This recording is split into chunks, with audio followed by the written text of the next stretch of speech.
Hi, this is Emily Freitag. I'm co-founder and CEO of Instruction Partners. Hi, I'm Julie Parrish. I'm the Director of Early Literacy for Instruction Partners. And we are excited to bring to you today the next example on our tour of content examples of unfinished learning. And today we are going to be focusing on reading foundations. The data for early emerging readers has always been concerning, but I think we are seeing a real reason for alarm and concern in the data that we're seeing this past year. And we know past interruptions to schooling have had particularly consequential impact for young learners, probably because of the importance of reading foundations and how instrumental that is in future learning and achievement and opportunity. And we are seeing that there is already an uptick in students in need of intensive intervention as compared to previous years. So how we support unfinished learning, particularly in this critical area of helping students access the code and learn how to read, is a place that I think we all are just carrying a great deal of urgency. So I'm glad today to be talking to Julie, who is going to share with us what we know about how to teach children how to read and what that means for the approach we need to take around unfinished learning. So thanks for joining us, Julie, and I will hand it over to you, and I will be the learner in this journey. All right, so super excited to be here today. You may have heard the phrase that reading is rocket science, and the truth is that there is definitely a science to this process. The science of reading is the research-based science behind how an individual learns to read. The visual that you see here is commonly referred to as the reading rope, and it was developed by Dr. Hollis Scarborough as a way to explain what this process actually entails. Skilled reading is like a rope composed of multiple strands. As you can see here, there are two main sections of this rope, one that's kind of an orange and red, the other one blue and green. Within each section, you can also see that there are many, many threads. So let's take a look at each section as well as each individual thread and discuss how and why that they intertwine. So the orange strand represents the word recognition skills. And this is the set of skills that one needs to master to be able to read and to write words. So the first strand that you see here is phonological awareness, and this solely focuses on the sounds that you hear. So it's moving from being able to recognize a word and how words work together to form sentences, to moving to parts of the word, such as syllables and rhyming work. Then it moves forward into hearing the individual sounds within a word, which is called phonemic awareness. And again, this lives in that phonological awareness umbrella. So let's go ahead and take a look now at what we mean by phonemic awareness. And so in language, we combine sounds to form words. So students have to be able to hear and recall those sounds in order to read and write. A phoneme is the smallest sound unit, or smallest unit of sound rather, in language. Phonemic awareness is the ability to hear and to manipulate those sounds in words. And these skills are super critical for early readers because they lay the foundation. So what does this look like in practice? I'm going to use you as a student today. So Emily, you see a picture of a cat on the screen. Can you say the word cat? Cat. Emily, what are the sounds that you hear in the word cat? Cat. Very good. Good. How many sounds are there in the word cat? Cat. 3. There are 3 sounds in the word cat. Very good. At. Excellent. Let's move on to the fish. Can you say the word fish? Fish. Emily, how many sounds? Can you tell me all of the sounds that you hear in fish? Fish. Very good. 3. How many? Very good. 3 sounds. Ish. Fish. Excellent. So as skilled readers, which we both are, we know that the sh sound in fish is actually spelled with 2 letters in print, but it's one sound. So when we're teaching students to read, they need to be able to understand this first before they can put it to print. That's why this phonemic awareness work is so important. Again, this is all about the work that we do with our ears. We could do this with the lights off and our eyes closed. So let's go back now to the rope and take a look at decoding. Decoding is the next piece here, and it's the skill of understanding what a letter or groups of letters are associated with the sounds that you hear in a word.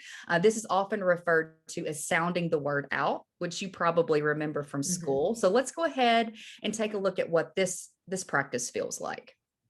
So we know that the symbols that we use to represent the sounds we hear are most commonly referred to as letters or sound spellings. This is phonics, and I know you're probably familiar with that term. This is the work that we do with our eyes. So a lot of work happens here, both decoding, which is the reading of the word, and then encoding, which is actually writing the word. So being able to take those sounds and write them in print. Today, we're going to focus on practicing on decoding. Emily, here you see two words. The words are written in sound boxes, and I want you to help me name the sounds for each word. Let's start with the first one. What are the sounds that you hear for each letter there? What are those sounds? C, K, A, T, T. So cat. All right. So let's go back and just, instead of naming the letter, just name the sounds. Can you do that for me? At, cat. At. So that short A is really got that sound. So at. What word is this? Cat. Cat. Very good. Let's go to, and you can actually click on the screen and you'll see a picture of a cat come up. Awesome. And so the next word that you see here, let's go ahead and name the sounds that you hear for each letter or group of letters. Fish. Good. This is the word fish. Excellent. So even though we see that there are two sounds in that last sound box, or two letters rather, in that last sound box, we know that those two letters work together to make the sh sound. Very good. So Emily, what did you have to do here to be able to read these words?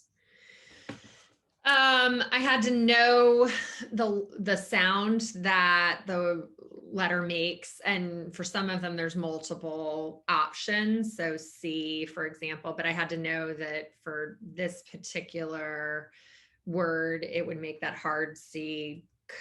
I don't know if that's the hard C, but the one. And then I had to know that the S and the H make one sound. So it's not fish, it's fish. Right. So you can see now how lots of things are taking place here in your brain. You're having to use lots of different pieces of your brain to be able to pull these words off of the page and be able to read them and associate the sounds. So this may have seemed a bit easy for you because you're very familiar with the alphabetic code. So let's take a look at another example with a code that you're not so familiar with. So here is an English sentence that is rewritten in a made up system with the code beneath it. And I want you to take a minute to try to decode this. Before you start, I want you to note that the sentence is written from right to left. So we know we read left to right. You'll see the period on the screen. You're reading from right to left. So go ahead and give that one a try. Oh, okay. So I'm not going to start with the triangle. I'm going to start with the thing that looks a little bit like a Y with a thing sticking out. So now I'm going to go try to find that Y. Okay. I see it in the left hand, third down. So that's a K, as in cat. So, okay. So K.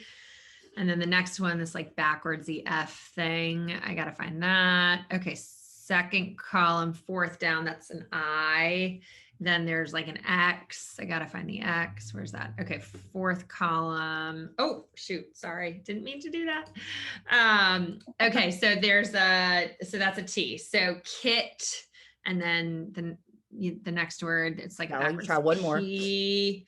So that is an R. And then there's I don't even know what that is. That's a funny looking symbol. I can't find that one. Oh, it's like a triangle with a. Okay. By the way, I'm getting highly frustrated right now. Okay. Oh, there it is. A, and then this sort of backwards thing. I am so frustrated. Okay. So there it is, an N. So kit, ran are the first two words. Okay. We'll stop there. So you've already said that feels What? It was very frustrating. I was like Very, nervous, under pressure. I didn't know what I was looking for. I was trying to recall, or I wasn't trying to recall. I was just trying to find the fastest yeah. answer. Yeah. So two things we want to lift here. One is if you can't decode the symbols in a sentence, it's very difficult to read it. You can't read it, even if you know the language in which it is written, right? So this really elevates the importance of this decoding practice for students. Two, it puts you back in the seat of a kindergartner. Remember, the code was foreign to them too. And so them having to learn to associate the sounds with the letters, being able to memorize those letters, there's so much work that has to take place. So this really, drives home, what a student feels like and how hard this work really is. So decoding, super important. And as you can see on the screen here, the sentence, for those of you that didn't catch it earlier, this is Kit, ran, and hid is the name of this sentence. So let's now go back to the reading rope one more time. We're actually going to go back several times, but for this point, the last piece of the word recognition rope here is the sight recognition. And so this is the skill of smooth and accurate reading. So what does this look like? Let's go ahead and take a look. So if we move here now to take a look at some decodable text. Awesome. And let's go ahead and just define what decodable text is. And so what that is text that's been designed to strategically focus on sound patterns that students have been introduced to, so that they do not have to worry about the other sound patterns that are coming down the pike.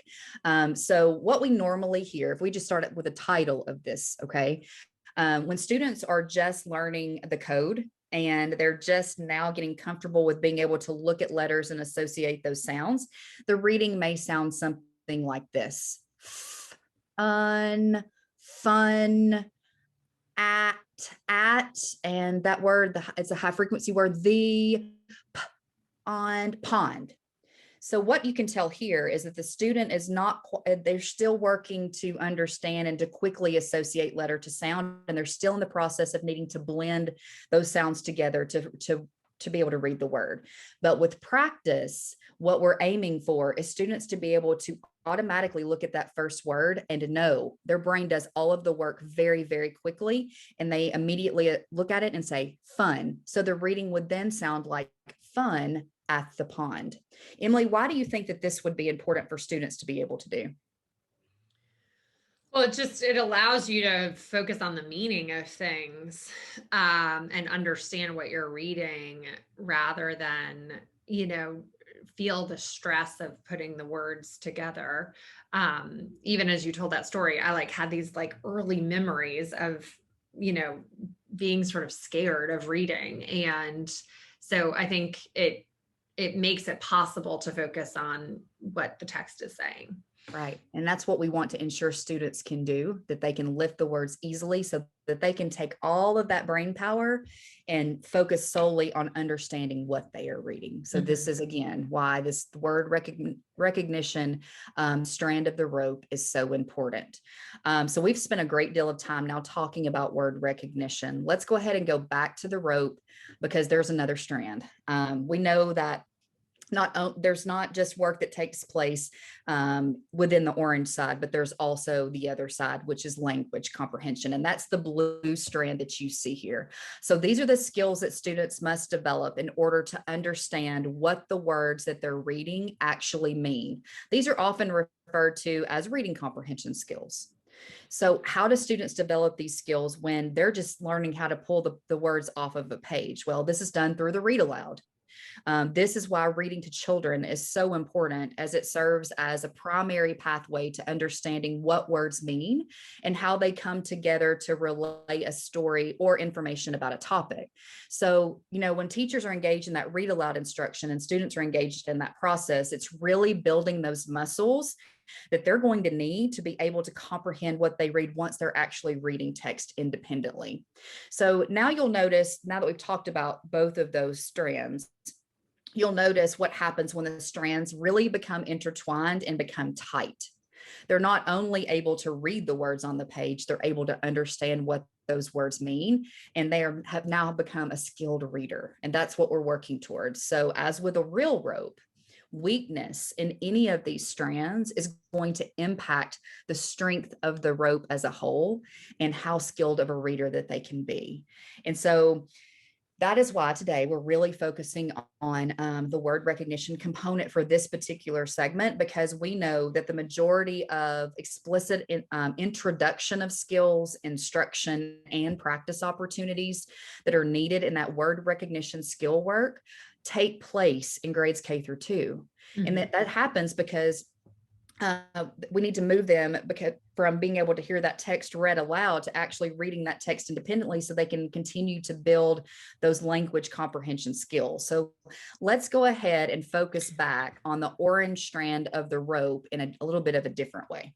Right. Okay. And the next video that we do will focus on the blue-green, not only for early literacy, but then also across all grades. Yes, because we know that is very, very important. So moving here now to all of the, Emily just went through all those examples. Again, you were able to see on the screen.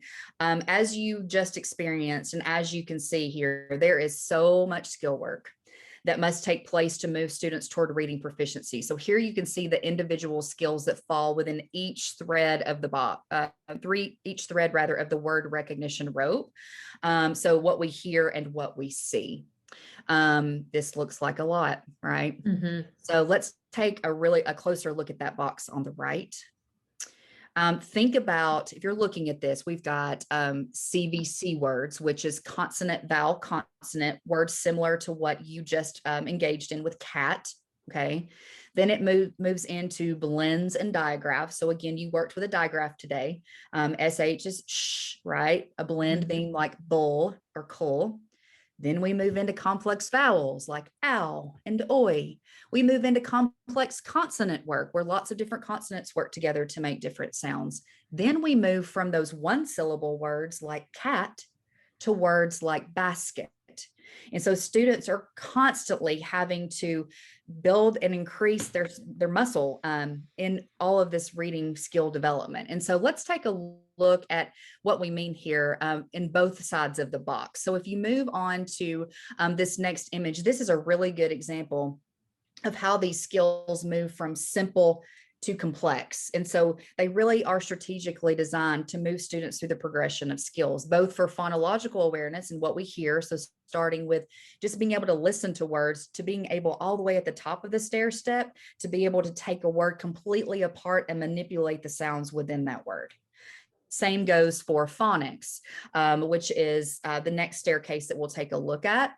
And this is where you could actually see here what we just talked about, starting with the CVC words like cat, all the way up to being able to read very complex words that are multisyllable, not just 2 syllables, but 3 syllables and 4 syllables. Mm-hmm. They have to be able to do all of these things on the other steps to be able to get to that top ring. So we want to make sure that all of this is really, really solid. So just kind of repeating what I'm hearing and what it makes me think about a little bit. So for one, I feel like, I'm just humbled by how much I take for granted when I read, and it's helpful to just hear you remind me of how much goes into reading. The other thing that I'm taking away is that we actually do know how to do this. Like there is this, it is complex, but it is known. And so there's many steps involved, there's many layers, there's many, but across, the centuries of learning about how kids learn to read, we've learned some things. So it's a known progression and system. It's not, and it also feels to me like there is actually sort of like one path. It's not like there's like many different paths kids could take. Well, you could start with the multi-syllable words and then you could go back to the digraphs. It's actually like a pretty clear progression. Yeah. So are those the right takeaways? It is.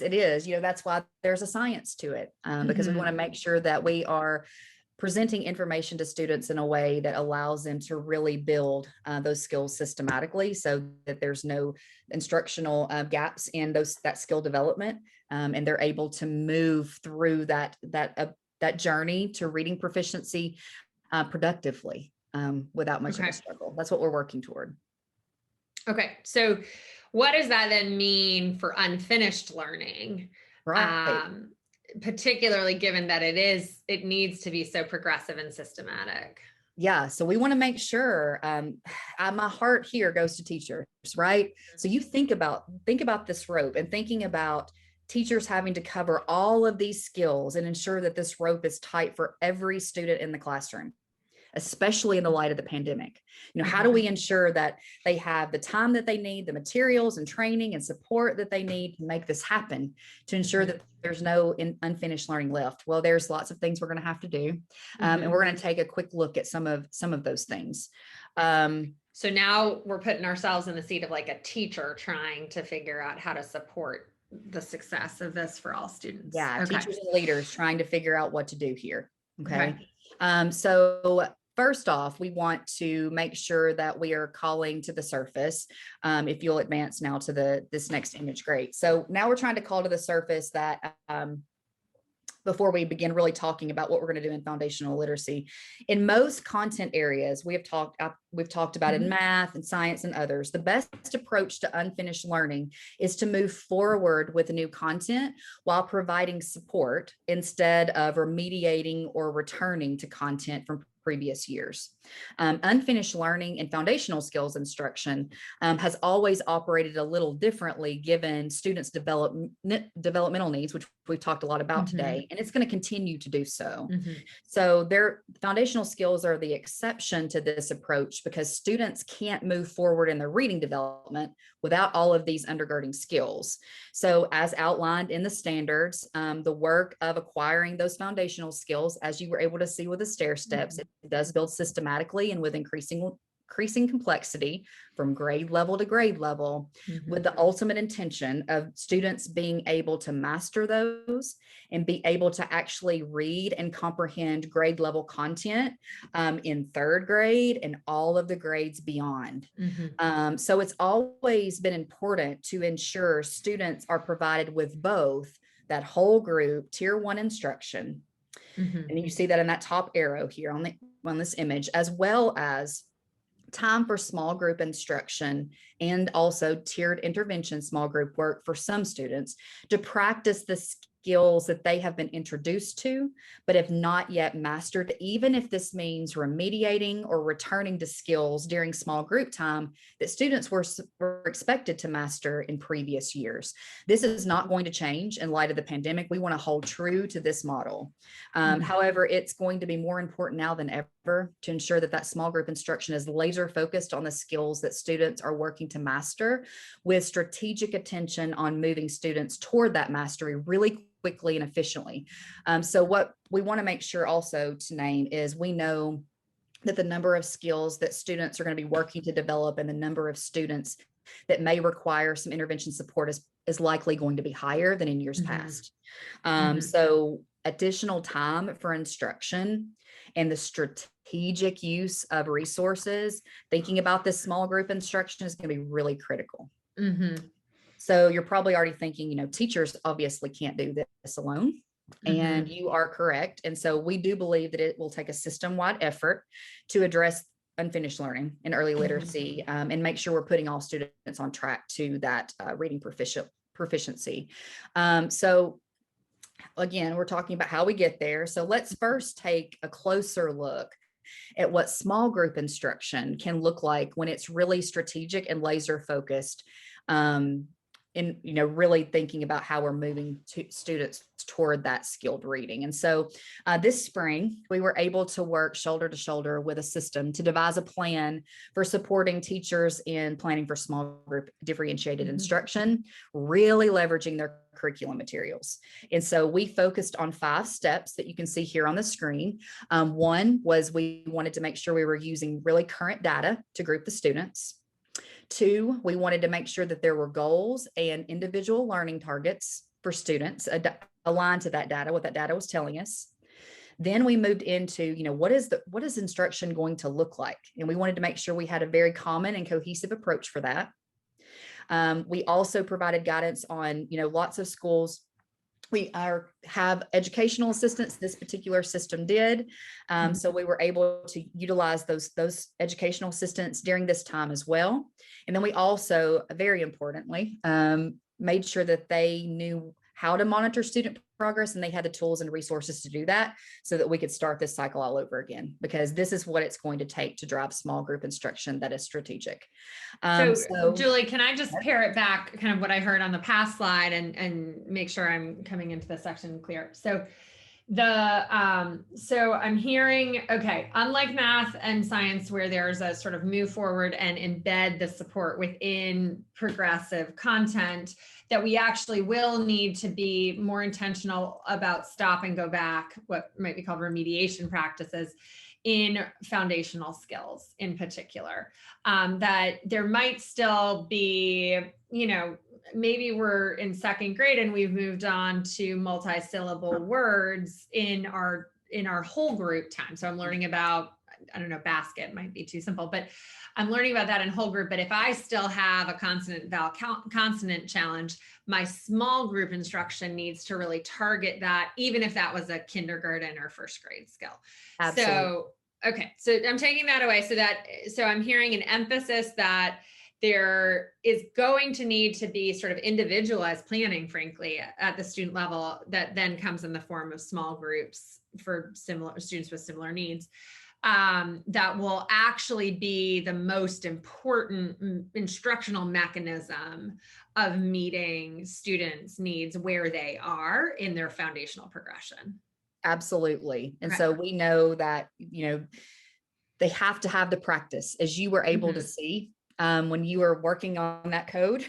If students don't have solidification of those skills, that's what reading's going to sound like forever. So we have to make sure that we are giving them that instruction, no matter where they land or where they're falling currently on that continuum of skills. And so we're going to provide some examples of what we mean by that coming up right here. Great. So going back to those steps that we talked about, the first one, we focused on ensuring students were in the right small groups for instruction as indicated by that current student data. So the curriculum in use here, which is EL, for this example, provides both benchmarks and student grouping guidance that the school was able to use as leverage to support teachers in the beginning stages of this process. But also, and just to clarify, because that's like, I know there's a lot of schools that use kind of universal screener data, and that's an important part of maybe their RTI or MTSS process, but that might be something else like Ames Web or STAR or, some map. So you're saying something different here about what you're using to group students. So tell us more there. Yes. So when you get into your curricular materials, the benchmarks within a curriculum actually get you closer to the skills that students are working to develop. So, where you've got those universal screeners, they may tell you where a student is landing on letter name and letter sound, but we need to know what are the individual letters and sounds, right? And so there's a diagnostic that you could add here. We can go in, we could talk about that also for lots and lots of time. But also we can get a lot of that information from our curricular resources. And so here. So the takeaway for me is like, you've got to not only know who's behind, but exactly what students have and don't have, and how you get that's going to vary, but your curricular materials may be a source that you can use. Okay. Yes, absolutely. And so here we wanted to make sure we were leveraging those materials. But you'll also see here on the screen that we also put a pretty heavy emphasis on using other data points to drill down to those specific skills that students needed to work on during that small group time.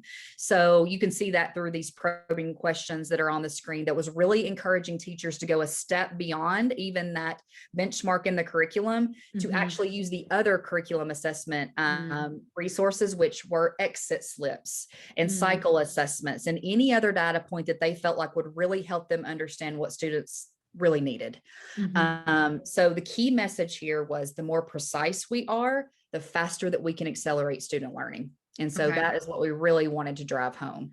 And so I'm sure every assessment like promises they can give you that level of assessment. And yet it actually, at the end of the day, seems like it's going to take really just listening to kids, understanding exactly where they are through a variety of mechanisms.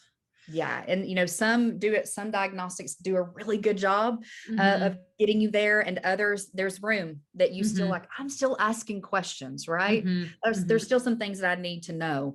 And so on this next slide that you're able to see, we were able to, once we were able to set them up with the curriculum information around assessment, we really wanted to make sure they understood what this looked like. So here's an example of a group of first grade students who fell across many different stages of foundational skills development. And you can see the bullets below here, below the table that you see, they're really reflecting the modeling process that we took teachers through to ensure that they were able to get them in the right groups, focused on the right skills. So they started with their benchmark assessment and realized that they've got students that are falling all over the place, right? So then they were able to really focus in on, with this particular example, that there are 2 students back in the late pre-alphabetic. So what this means in a first grade classroom is they're still working on letter name and letter sound. So we have to figure out, why are they staying there? What is it that's keeping them there? So we were encouraging teachers to take a look at other forms of assessment, going back to that listening, phonological awareness assessment to see what's going on there, looking at letter sound assessments, and just making sure that students were in the right groups. And then also being realistic about, classrooms, knowing that we may be able to group some students together to form, so we don't have to meet with so many different groups. So all of this is very, very strategic. All right. So once we made sure that they were in the right groups, we wanted to make sure, again, that it was laser focused. So let's take a look at the heart of this project, which was really centered around student goals and learning targets. So you'll see here on the screen that were 3 goal sets, and each goal set aligned to the curriculum skills within each grade level. So goal set 1 was corresponding to kindergarten skills, first grade, goal set 2 was first grade, and so on. And the reason that we named them as goal sets and not grade levels is because we know that students, as you were just able to see, are at different places on that skill continuum, and we need to be able to move them regardless of their starting point. And so students are going to be working toward that set of project goals over the course of the school year. But below, you can see that there were learning targets that were serving as that roadmap to that goal achievement. And that's what was driving the day-to-day small group work. So the learning targets that we were able to set and support teachers with were directly aligned to the scope of skills that were taught within the curriculum. So let's take a look a little bit more deeply into what we mean by learning targets. So this slide represents an example of the guidance that was given to teachers, stating how that those learning targets were going to serve as the driver that, when mastered, would really move students toward achieving those overarching goals. I want you to notice that statement in blue, where it really lifts that this is a collaborative effort that is really going to focus on accelerating student learning. This is not just about the teacher. This is about the student. This is about families. And we want to make sure everyone's on the same page and helping multiple students teachers, it sounds like. Okay. Yes. It was all hands on deck.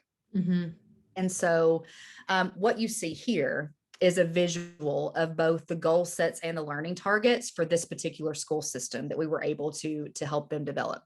And so with these goal sets and learning, while these are aligned to Tennessee state standards and they're aligned to the EL curriculum, this could be easily customized for any state and any aligned curriculum.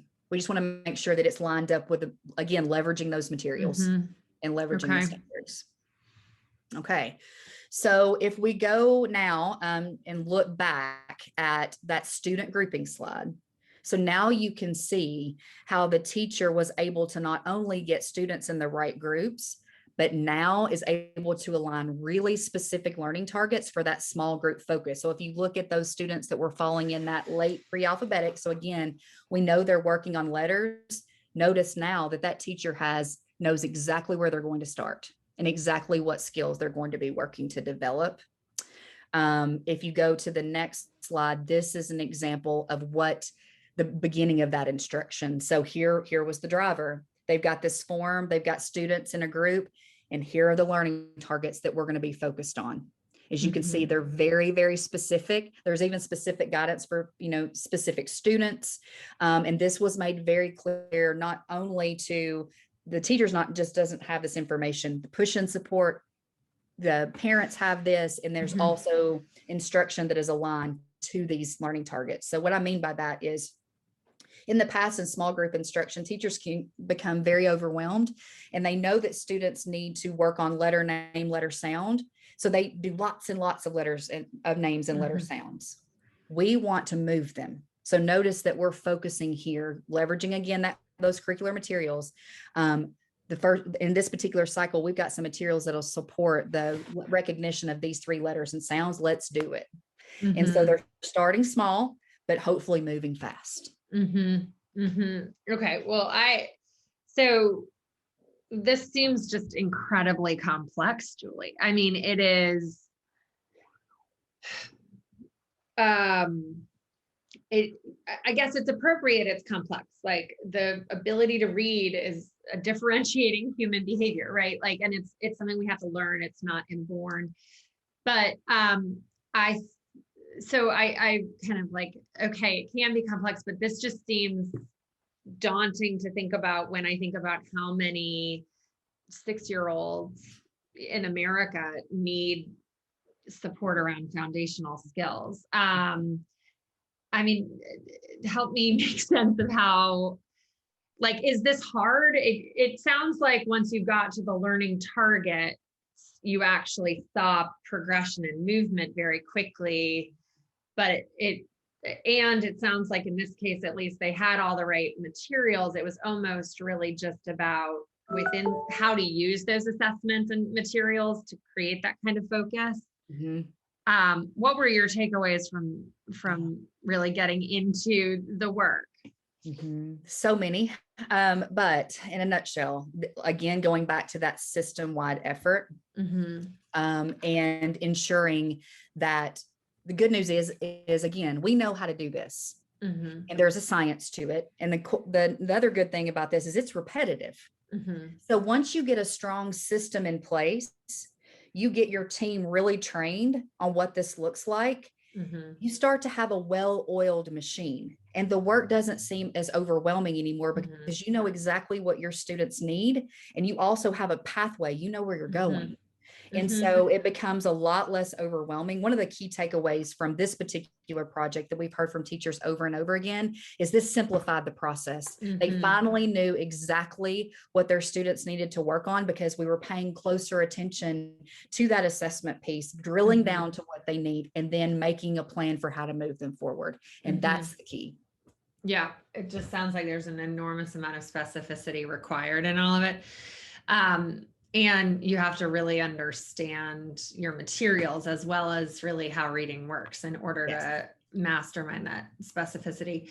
I guess the other thing I'm taking away is, like, we have to be able to do this anyway, right? Like, whether we're in the crunch of a particular year of interrupted learning or a normal year, like, we have to have the system that supports this kind of work anyway. So maybe there's an opportunity in really solidifying that. Well, thank you, Julie. I think, this is obviously more than one video or one email can hold. I think we're committed to continuing our own learning and learning alongside our partners and sharing what we're learning along the journey. So we will do more depth on early literacy in particular and what we're learning about the system that goes into supporting it. But I appreciate hearing from you about kind of the instructional approach.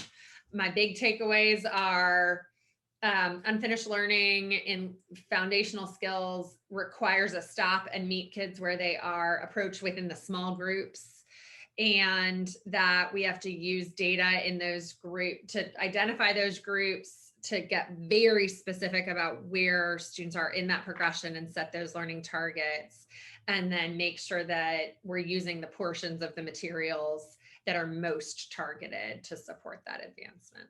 Yes. Okay. Thank you, Julie Parrish. Thanks for joining us for this foundational skills deep dive. And next up, we will be talking about the blue-green side of the reading rope and what we've learned about supporting unfinished learning in the comprehension side. Thank you so much.